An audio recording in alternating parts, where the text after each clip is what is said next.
UFC Fight Night, Sandhagen versus Nurmagomedov is this week. I'm going to give you a full card prediction breakdown of all 13 fights on this card, starting with Sedriques Dumas versus Denis Tiuliulin. I think, what is this? 88% of Tapology is taking Sedriques Dumas here. I kind of agree. Denis Tiuliulin, he's an interesting guy. His post-fight speeches are pretty interesting. He's only beaten Jamie Pickett, I think, in the UFC. Is that correct? He's only beaten Jamie Pickett, who's honestly not that good and a layup for anybody. But the thing with Sedriques Dumas, he kind of does have that size of Jamie Pickett. Maybe Jamie Pickett might even be taller. I'm not actually sure. But the thing with Jamie Pickett was he just wasn't talented in fighting. He just wasn't even active enough on the feet. And we've seen Sedriques Dumas beat the lower level guys like Abu Zaitar and Cody Brundage. And he did lose to Nursultan Ruzabayev. Ruzabayev kind of cheated a little bit, but the only kind of blemish is the Josh Friend fight, but he's also won a few fights in the UFC. He's got decent hands, decent on the ground. I think he's going to be able to beat Denis Tiuliulin in this fight. I don't think he's going to KO him, but he probably wins a decision. Maybe Denis Tiuliulin steals around here, but he probably wins on the feet based off of just landing more punches, is my opinion here. Maybe he even looks to grapple potentially, but Denis Tiuliulin has decent takedown defense. So I'm going to go Sedriques Dumas. 29-28 decision. Let's move on. We have Jai Herbert versus Rolando Bedoya. Ooh, I think I'm playing with picking an underdog here because what I like from Rolando Bedoya is that he's scrappy, and what you kind of get worried about with Jai Herbert is his chin. Jai Herbert is actually really good on the feet. He's very fast, very technical, very athletic as well. The thing with Rolando Bedoya, he's going to stand there flat-footed. He's going to walk you down, and he's going to try and scrap with you. He throws kind of weird punches. He'll throw hooks, but his hand will straighten out, and it looks more like a hammer fist a little bit. But this fight's going to be at 155. Rolando Bedoya has been at 170. I was going to say 175. Has been at 170. And I was looking through his former fights, and I guess recently he's been at 170 interim welterweight. He moved up at some point, and I was looking at it, and he was getting a lot more finishes, although it was against lower level competition when he was at lightweight. And I was looking down here, and most of these are lightweight fights, so he's been able to make the cut before, especially when he was, I guess he was younger, but he's still 27, so it's not like the cut's going to be hard. If you've seen him, he's definitely got a little bit of a flab on him. He can definitely make 155, and he's getting finishes, so I think he's actually going to be able to chin Jai Herbert in this fight. I think this might be a decent underdog. My only worry is that Bedoya might get chinned because he is cutting weight, and he's very open on the feet. His hands aren't up, so Jai Herbert does have a chance to really hurt him pretty badly in this fight. But I think early on Bedoya is going to get a little bit more comfortable. He's going to be throwing some leg kicks, going to be walking forward, and I think he's going to make this fight a scrap and kind of force Jai Herbert to kind of scrap with him a little bit. And Jai Herbert has his chin out up in the air. Again, very technical, very good, and this fight could easily go the other way for me.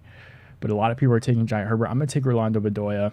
He's shown in his past that he can fight at 155. He's gotten a lot of finishes at 155. I'm taking him in this fight. I think he's going to chin Jai Herbert. You do kind of worry that if it does get into the later rounds that Herbert's just going to be piecing him up a little bit, but I think Bedoya can back him up against the fence and kind of force Jai Herbert to go forward, and I think he's going to leave his chin out there, and Bedoya is just going to smack him, and I think he's going to drop him pretty badly and finish him by TKO. I'm going to say late first, early second round TKO for Bedoya. I think he catches Jai Herbert on the chin, and this could age very badly where Bedoya could just get pieced up or dominated or get finished, so we'll see how this one goes. But Bedoya has looked decent. He kind of hung in there with Kenan Song a little bit. Kenan Song actually looked really good. And then Chaos Williams is really what kind of got his name out there. I was really interested to see what he looked like after that fight because I think he took on short notice, and I think he arguably probably should have won against Chaos Williams in that fight. But anyways, I'm going Rolando Bedoya with the TKO late first round, early second round in this one. Let's move on. We have Victoria Dudakova versus Sam Hughes. I feel like you kind of just have to go with Victoria Dudakova. Sam Hughes is not good at all, 8-6 somehow in the UFC, 32 years of age. I'm going to go with the younger fighter, 25 years of age, 8-0 so far in her career. I don't think she's going to get a finish, but she's decent on the feet. She's got some solid technique there, so we'll see what she looks like in this fight, but I feel like you kind of have to go with Victoria Dudakova. She's a -190 favorite here, so no real analysis here, but Sam Hughes is not that good. So I think from what I've seen from Victoria Dudakova, she's skilled and she's 25. I'm going to just take the younger fighter here And let's move on. We have a crazy fight. This is on the early prelims. Guram Kutateladze versus Jordan Vucenic. Jordan Vucenic, I believe, is taking this fight on short notice up a division. I think this fight was made like a week and a half ago, like during like last week when they were in the UK. So extremely short notice for Jordan Vucenic. My worry is because it is up a division, he's not going to really be able to like out muscle Kutateladze is what I'm going to say. Kutateladze is like a bigger dude, and he's a lightweight as well, so he's cutting too lightweight. You never really know what Jordan Vucenic, I think what he was at 160, I want to say. I don't know necessarily how it necessarily happened, like 159 lightweight co-main event. I don't know if it was like a catchweight or whatever. I wasn't really paying attention to this fight, but Jordan Vucenic's a pretty popular guy over at Cage Warriors, and he has beaten, just off his record, I probably should have just stayed on the screen. He's beaten Paul Hughes by split decision, Morgan Charrier, who I think is in the UFC. Am I wrong? Yeah, he is in the UFC. Like, he's beaten some pretty solid opponents. So this is going to be a very interesting matchup. My only worry is that he's not going to be able to take down someone like Guram. Like, he's decent on the feet, but it's Guram. Like, Guram's very, very, very, very good on the feet, and I just don't think Jordan Vucenic is going to be like more physical than him. Like, he does a good job in positions where he's just able to get points. Like, he's able to elbow guys and split them open and get points that way and eventually get submissions. But is he going to be able to take down a guy like Guram when he needs to? And is he going to be able to piece up a guy like Guram who's already had a full camp for this fight and is fighting a guy like Jordan Vucenic on short notice? So I'm going to go Guram for right now. I think Jordan Vucenic will probably move down to 145 and will kind of make his place in that division. Like, he's 28, so he's still pretty young. At least he's got his foot in the door kind of thing. Maybe it'll turn out to be like, I don't even know. I actually blanked on the name, but go down 145, have a lot of success. Maybe he somehow beats Guram. That'll be good for him, but realistically, Guram's probably going to win this fight. I think he just pieces him up on the feet. I don't think he finishes Jordan Vucenic in this one, but I think Vucenic kind of hangs in there a little bit, but I don't think he gets a finish or anything like that. I'm going to go Guram Kutateladze by decision in this one. Let's move on. We have Shamil Gaziev versus Don'Tale Mayes. You kind of have to go with Shamil Gaziev. Don'Tale Mayes is not great. I think I even picked against him in his last fight. I picked Kyle Machado. I'm not a big fan of Don'Tale Mayes. He does like stupid crap in his fights, and he's just really hard to trust. And I think Shamil Gaziev is probably going to hang in there on the feet. He can land some punches, and I think he can kind of be like a water bit on the ground, weirdly enough, and just make it tough for Don'Tale Mayes to get up. Like, he saw that Hamdi Abdulwahab fight where kind of just ran through him. I guess it was a no contest because I think Hamdi tested positive for PEDs or whatever. I wonder whatever happened to him. Did they cut him? I don't remember what happened to Hamdi. Is he still fighting? Or was he banned for like 2 years? Or something like that? Because we have not seen him since 2022. What the fuck? Normally they got some kind of information. Split decision. I don't know. I don't know how long he gets suspended for, but I'm going Shamil Gaziev. Going to be better on the feet. Going to be better on the ground. Maybe Don'Tale Mayes will be a little bit more unique on the feet is what you can say, but Shamil Gaziev I think will just be a little too much. I don't know if he KOs Don'Tale Mayes. Have we really seen him KO'd that recently? Like, he lost to Augusto Sakai by decision, Rodrigo Nascimento by decision. What else we got? Cyril Gane, he got heel hooked. He didn't even get finished by KO by Cyril Gane. Alan Crowder, ground and pound. That was on Dana White's Contender Series. So I don't think he's going to get KO'd here. I think Shamil Gaziev will kind of just lay and pray on him. Maybe he lands a couple good punches. Maybe he gets a submission. I wouldn't mind him getting a submission. Like, even Cyril Gane got a heel hook. And Cyril Gane's grappling isn't horrible, but maybe Shamil Gaziev gets a submission here. But I don't see him getting the KO. So I'm going to go Shamil Gaziev late round. Maybe submission. If not, I can totally see this one going to a decision. So let's move on. We have Mohammad Yahya versus Kauê Fernandes. I don't even know how the hell you say his name. I'm going to go with Fernandes in this fight. From what I saw with Mohammad Yahya, I know it was Trevor Peek, future lightweight champ, Trevor Peek, and he was just getting pieced out. Like, it felt like he really wasn't doing too much. Like, he was getting hurt on the feet. He was getting out wrestled, out physicaled by Trevor Peek. Pretty much what he does to everybody. But Fernandes, what I saw in his last fight, he definitely has some decent grappling, and against Mark Dekaji, who is actually a pretty solid wrestler, he actually had some pretty decent grappling, which I like to see, and I think he's going to be able to out wrestle and out grapple Yahya. I think this one goes to a decision, minus 350 favorite as well. I'm going with Fernandes. There's not too much on these guys in the UFC so far, so I guess it's kind of like a prove it fight for both of them.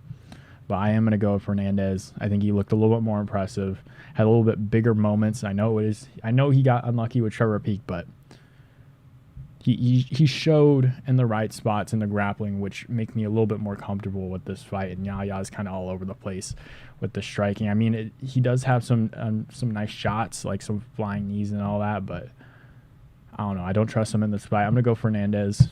We'll see how either one of them does. I think even on like DraftKings, it's relatively easy, even on like the pools and stuff. So let's move on. I'm going Fernandes probably by decision. Alonzo Menifield versus Azamat Murzakanov.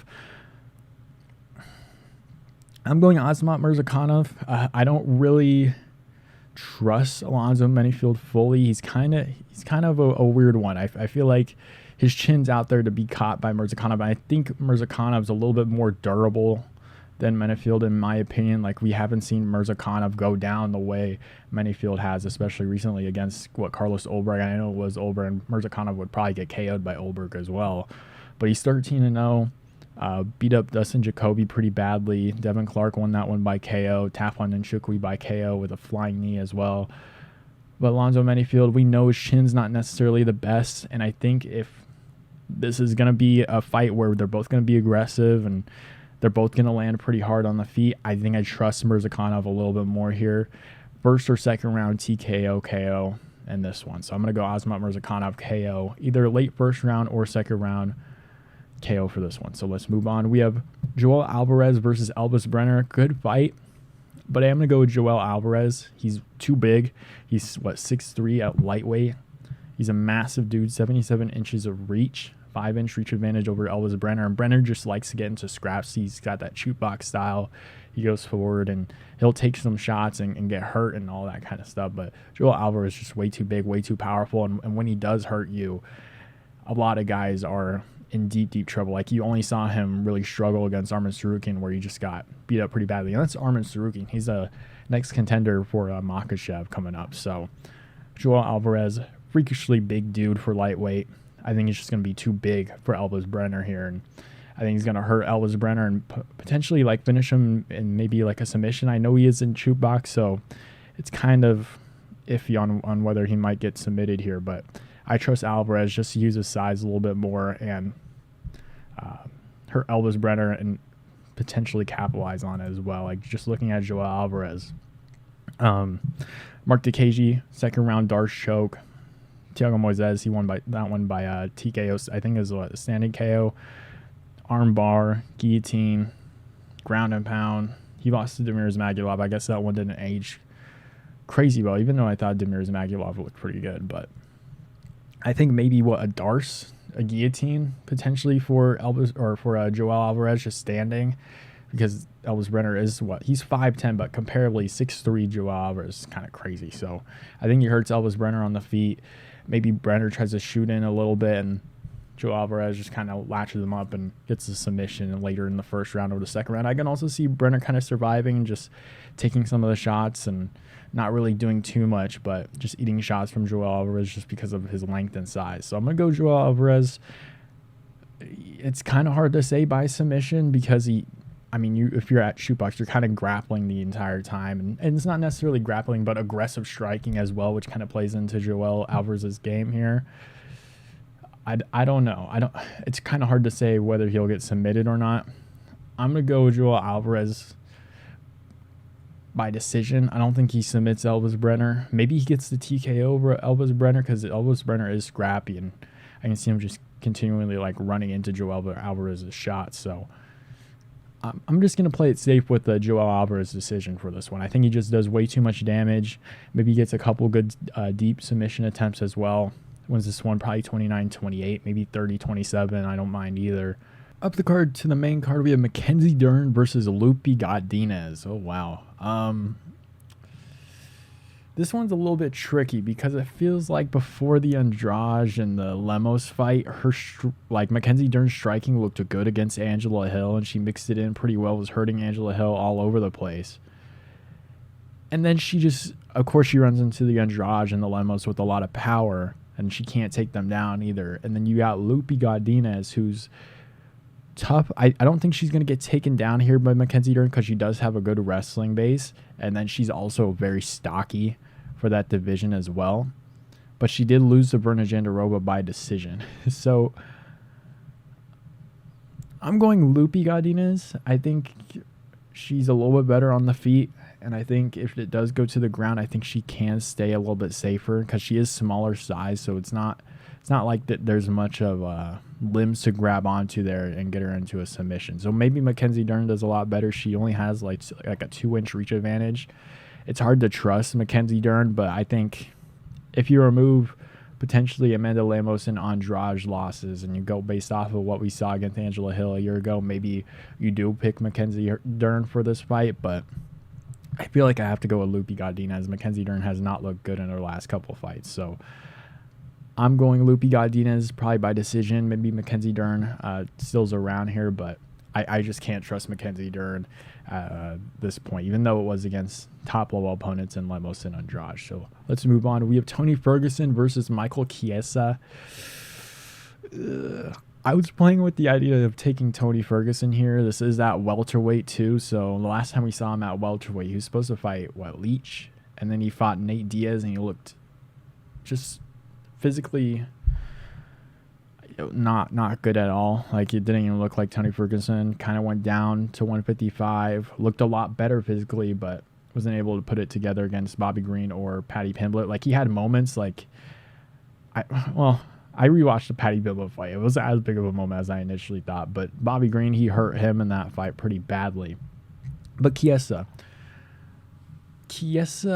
against Kevin Holland looked really, really bad. Like, maybe he's even in like his entire career, like any striker that kind of lands on him, he just gets afraid of getting hit. So it's just one of these fights where I just think Michael Chiesa can kind of just take him down and hold him there and maybe potentially get a submission, because Tony Ferguson's grappling and wrestling isn't the best at this point. Like, he's 40 years of age. But what I will say is that hopefully he's got another fight after this one. I know people are saying that he might retire here. Hopefully the UFC doesn't cut Tony Ferguson, and this is why. There's this thing called the Michael Chiesa curse or whatever. Like, if you beat Chiesa, you go on to lose your next fight. However, Tony Ferguson is on like a 9-fight lose streak. I don't know exactly what the number is, and I don't want to do the math, but I looked at all these fights, and since 2015 against Jim Miller was the only person, and I'm looking at wins and losses, where if you do beat Michael Chiesa, you lose your next fight, and if you lose to Michael Chiesa, you win your next fight, weirdly enough. So if Tony Ferguson loses to Michael Chiesa, you're assuming he's going to, or not assuming, but the odds are you're going to win your next fight if you're Tony Ferguson. And if you beat Michael Chiesa, odds are you're going to lose your next fight. And it's been happening that way ever since, 9 years ago when he fought Jim Miller in December. So all I'm saying is if you're Tony Ferguson and you lose to Michael Chiesa, odds are you got a really good chance at winning your next fight. So hopefully he's got another fight on his deal, because I just want to see Tony Ferguson win before he ever retires, and hopefully he gets that chance. But I'm going to have to go with Michael Chiesa. I think he just holds him down on the ground, and maybe Ferguson can win in those positions, like elbow him up and cut him up. But I'm just going to say Michael Chiesa by decision here. It does kind of give Tony Ferguson a little bit more of a chance on the feet and more of a chance to land, and kind of cause Michael Chiesa to shut down a little bit on the feet. So maybe Chiesa does find the submission at some point in this fight. But same thing with like Dominic Reyes. They've fallen too hard to where you kind of just have to go with like the other guy, even if it's Dustin Jacoby or Michael Chiesa. You kind of just have to go with them and kind of just hope the other, like a guy like Tony Ferguson or Dominic Reyes wins. So I'm going to go Michael Chiesa.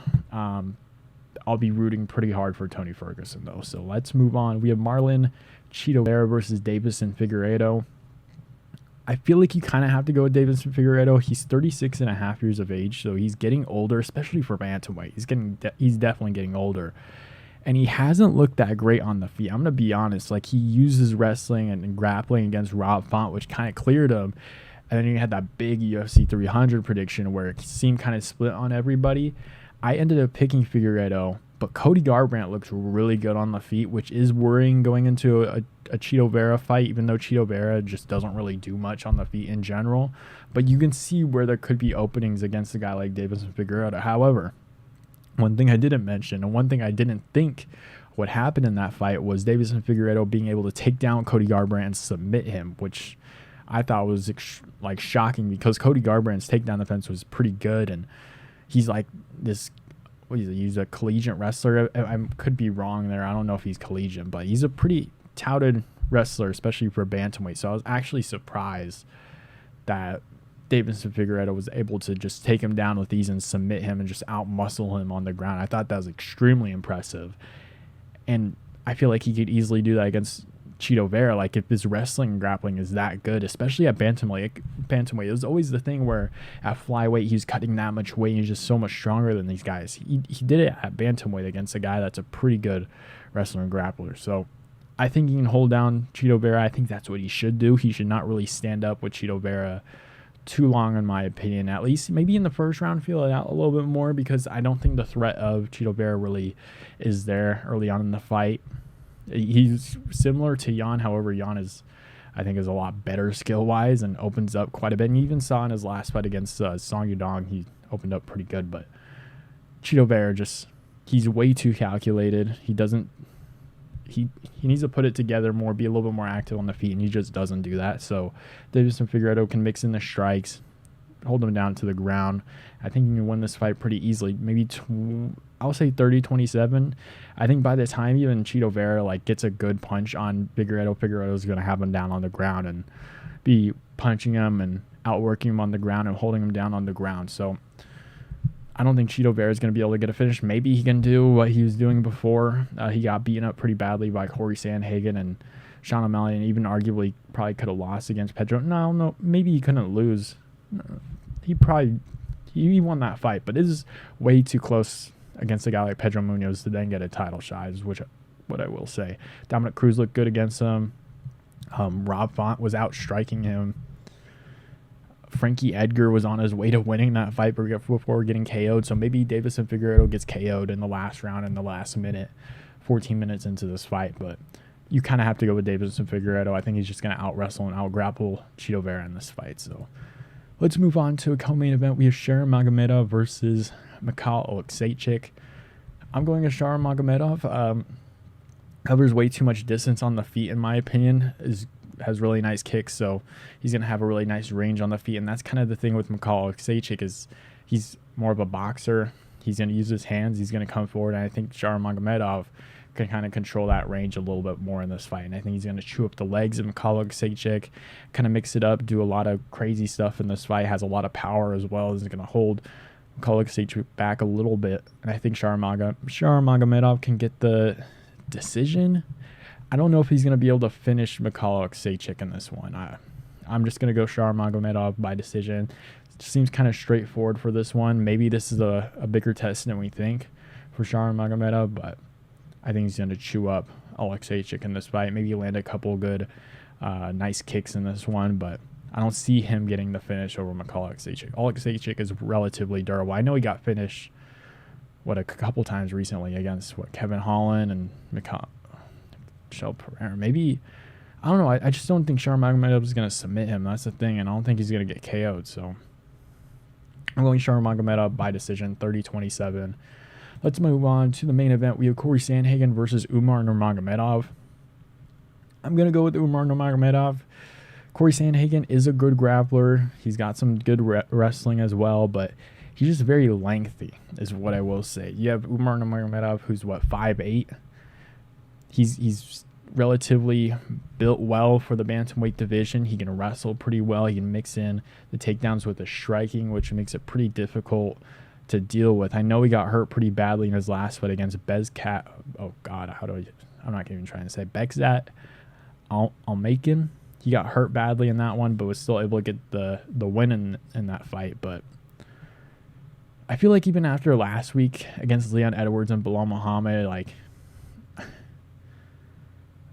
I don't know if is Umar going to get the finish in this fight is really what it's going to be about. But even after watching last week's fight, you can kind of see like what I mean, mixing in the strike. Like Bilal Muhammad outstruck Leon Edwards and was able to outmuscle him and hold him down to the ground. Maybe Cory Sandhagen shoots like a flying knee or something and KOs Umar Nurmagomedov flat out cold. But the thing with Cory Sandhagen is he's long, he's rangy. I guess he'll only have like a 1-inch reach advantage here, but it's not the same where you have like a guy like Sean O'Malley off his back foot where he's super quick and has really good movement around the octagon as well. It's Cory Sandhagen, I think, is going to get taken down relatively easily.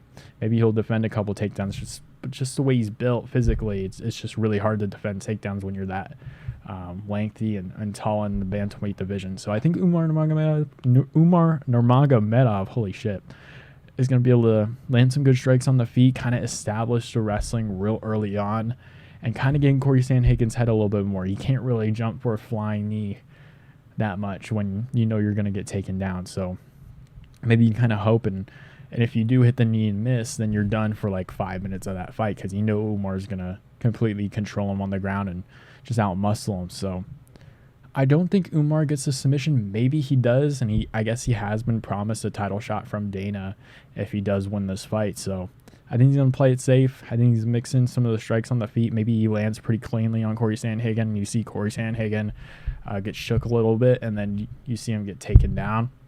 I just don't think Cory Sandhagen is just going to do too great against the takedowns of Umar Nurmagomedov. So it's relatively even. Maybe you can get some decent money on Umar.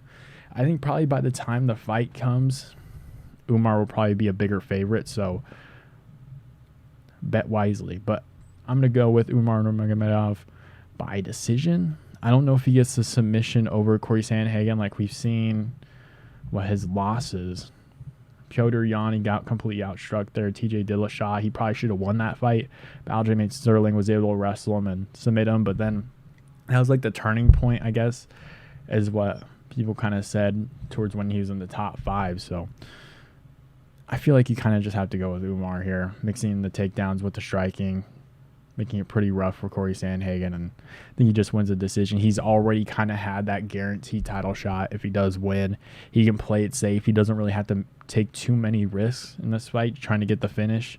So I'm going Umar by decision, probably 49-46. Maybe Cory Sandhagen lands a couple good punches and makes it competitive in the first round, defends a few takedowns, but once you start to realize, like, once those takedowns add up and the punches, you start to confuse Cory Sandhagen. He's going to start tiring out a little bit. I'm going to go with Umar Nurmagomedov. Let me know who you guys have down below in the comments, who you guys have in the main event, and I'll see you guys.